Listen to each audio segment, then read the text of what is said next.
Alam mo ba na ang ating utak ay nahahati sa dalawa?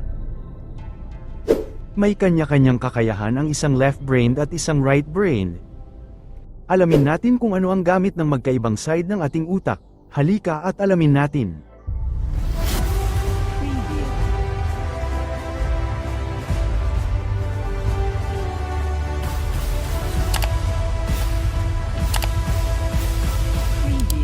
Kamusta mga kaibigan? Welcome back sa ating channel. Ako si RTB. At ngayon pag-uusapan natin ang isang napaka-interesanteng paksa sa neuroscience, ang left brain versus right brain. Ano nga ba ang ibig sabihin nito para sa atin, Tara? Alamin natin. Ang ating utak ay nahahati sa dalawang bahagi, ang kaliwang utak at kanang utak. Ang bawat bahagi ay may kanya-kanyang responsibilidad sa iba't ibang functions. Pero tandaan, ang ating utak ay nagtutulungan bilang isang buo. Alam nyo ba na ang utak natin ay kumakatawan sa halos 2% ng ating body weight, pero kahit maliit, ito ay naglalaman ng 85 hanggang 100 billion neurons at trilyon-trilyong koneksyon. Ang utak ang ating command center para sa kung paano tayo mag-isip, maramdaman, at kumilos. May myth na nagsasabi na may mga tao na left-brained at may mga tao na right-brained. Ito ay batay sa teorya na ang bawat side ng ating utak ay may kanya-kanyang paraan ng pagproseso ng impormasyon. Ayon sa research ni Roger W. Sperry noong 1960s, ang kaliwang utak ay responsable sa logic, sequencing, linear thinking, mathematics, facts, at pag-iisip sa mga salita.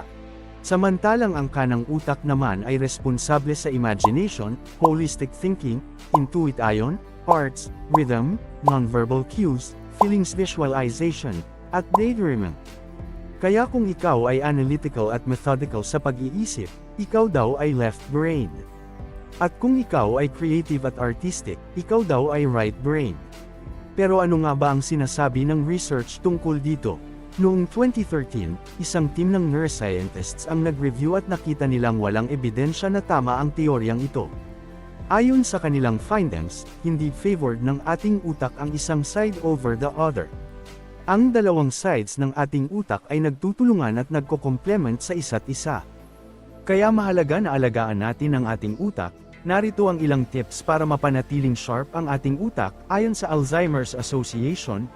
Thinking exercises, maglaro ng puzzle, magbasa, subukan ng bagong skill, o maglaro ng memory games. Next, physical activity, ang aerobic exercise ay makakatulong sa episodic memory lalo na sa mga matatanda. Next, diet, uminom ng kape, kumain ng whole grains, fresh vegetables, nuts, fatty fish, at poultry. Next, sleep, siguraduhin sapat ang tulog para maayos na makapag-communicate ang mga neurons at maalis ang toxin buildup. Ayon sa CDC, narito pa ang ilang tips para mapanatiling malusog ang ating utak. Una, itigil ang paninigarilyo kung ikaw ay naninigarilyo. Next, bawasan ang blood pressure kung ito ay mataas. Next, panatilihin ang tamang timbang para sa iyo. Next, panatilihin ang healthy blood sugar levels. Kaya mga kaibigan, tandaan, ang ating utak ay laging nagtutulungan kahit anong ginagawa natin. Walang tunay na left brain o right brain na tao. Pwede tayong maglaro sa ating mga strengths at patuloy na palawakin ang ating mga mental horizons. Nagustuhan nyo ba ang content na ito? Mag-comment lang kayo sa ibaba ng inyong mga sagot. Huwag kalimutang mag-like at mag-subscribe para sa mas marami pang interesting na topics. Salamat sa panunood. Hanggang sa susunod, maraming salamat ulit. At alagaan natin ang ating mga utak. Goodbye.